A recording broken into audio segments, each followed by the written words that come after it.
Muitas crises levaram Dom Pedro a abdicar do trono do imperador e este será o tema desta aula. Em 1824, em Pernambuco, aconteceu a primeira reação após a Constituição outorgada no mesmo ano. A Confederação do Equador foi uma organização republicana impulsionada pelos pernambucanos.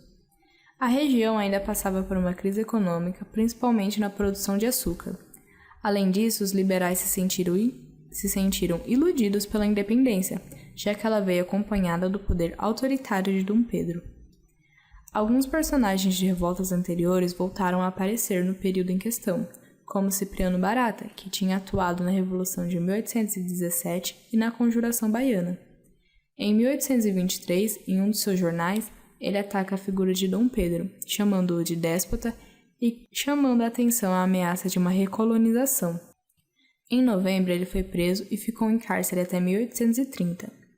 Frei Caneca, que também participou da Revolução de 1817, funda um jornal, o Tifes Pernambucano, logo após a prisão de Cipriano Barata.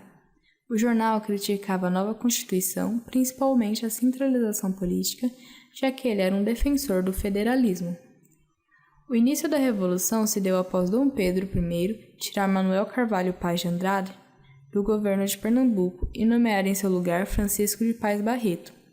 A destituição de Andrade aconteceu pois em 2 de julho de 1824 ele rompeu com o governo e proclamou a república na província, e os liberais das províncias vizinhas, como a Paraíba, Ceará e Rio Grande do Norte, aderiram ao movimento. Os revolucionários queriam a implementação da república, o federalismo e a adoção da Constituição da Gran Colômbia, que tinha sido inspirada em Bolívar. Confederação do Equador foi o nome escolhido para a república que estava sendo construída, já que a região se situa próxima à linha do Equador. Provisoriamente, eles proibiram o desembarque de escravos no porto de Recife, o que gerou descontentamento da elite agrária, que era um grande beneficiária do tráfico de escravos. Isso fez com que eles se afastassem e, consequentemente, enfraquecessem o movimento, que foi derrotado em novembro de 1824, pela repressão organizada pelo governo imperial. Os envolvidos foram presos e muitos foram mortos, como Frei Caneca. A violenta repressão demonstrou como o imperador estava disposto a tratar qualquer movimento que questionasse sua autoridade. A Guerra da Cisplatina foi outro conflito que ocorreu após a Constituição de 1824. Ela ocorreu entre 1825 e 1828. Dom João VI tinha incorporado a província ao Brasil em 1816. No reinado de Dom Pedro começaram a surgir movimentos pela libertação da província, pois os habitantes não aceitavam pertencer ao Brasil, já que tinha uma cultura bastante diferente da brasileira. Eles foram liderados por João Antônio Lavagierra e se organizaram para declarar a independência da região. O movimento foi apoiado pela Argentina, pois eles queriam anexar a Cisplatina se ela se libertasse do Brasil. O Brasil respondeu declarando a guerra à Argentina, uma guerra que gastou muita verba do governo e gerou descontentamento da população, pois desequilibrou a economia que já estava mal por conta da indenização paga a Portugal pela independência.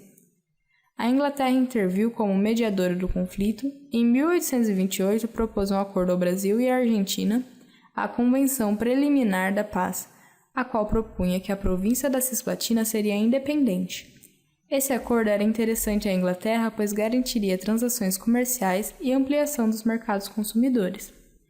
O acordo foi assinado em agosto de 1828 e, em outubro, o Brasil reconheceria a independência do Uruguai, nome adotado pela antiga província da Cisplatina em 1918. Os gastos e a derrota na guerra afetaram negativamente a figura de Dom Pedro frente à população. Junto com isso, o Estado passava por um período de empobrecimento e crise do comércio exterior. Dom Pedro tinha sido considerado um herói pela população, por ter tornado o Brasil independente. Porém, aos poucos, ele começou a ser mais e mais criticado por suas atitudes autoritárias. Isso fez com que ele perdesse apoio político.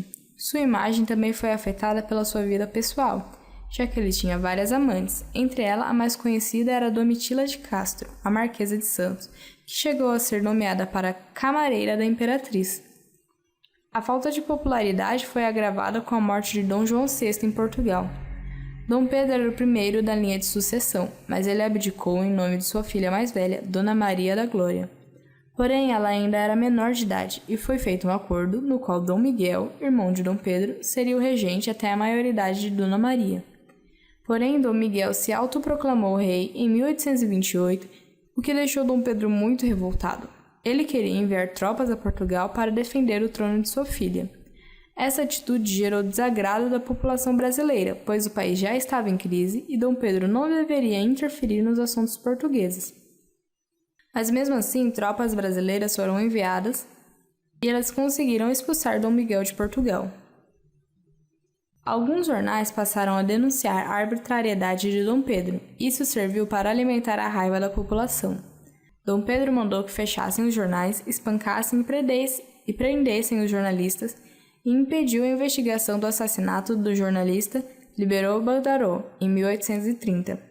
Para tentar melhorar sua imagem, Dom Pedro passou a viajar pelo Império e nomeou um ministério formado inteiramente por brasileiros com o intuito de reduzir a influência do partido português, que desagradava a população. O tiro saiu pela culatra. Em Minas Gerais, ele foi recebido friamente pela população. Eles demonstravam luto pelo jornalista Libéraux Badaró por meio de tecidos presos nas casas e com o toque fúnebre do sino da igreja. Após a experiência nada agradável, Dom Pedro resolveu voltar ao Rio de Janeiro. Os portugueses favoráveis ao imperador tentaram organizar uma festa em comemoração à sua volta em 13 de março. Porém, os brasileiros ficaram sabendo, foram ao local da festa, entrando em conflito com os portugueses. Essa noite ficou conhecida como a Noite das Garrafadas. A nomeação de ministros brasileiros também não saiu como planejado. Ele substituiu os ministros brasileiros por portugueses, formando o Ministério dos Marqueses. Isso desagradou ainda mais a população. Em 7 de abril de 1931, Dom Pedro renunciou ao trono em nome de seu filho Dom Pedro de Alcântara, que tinha apenas 5 anos, colocando fim ao primeiro reinado, iniciando o período regencial.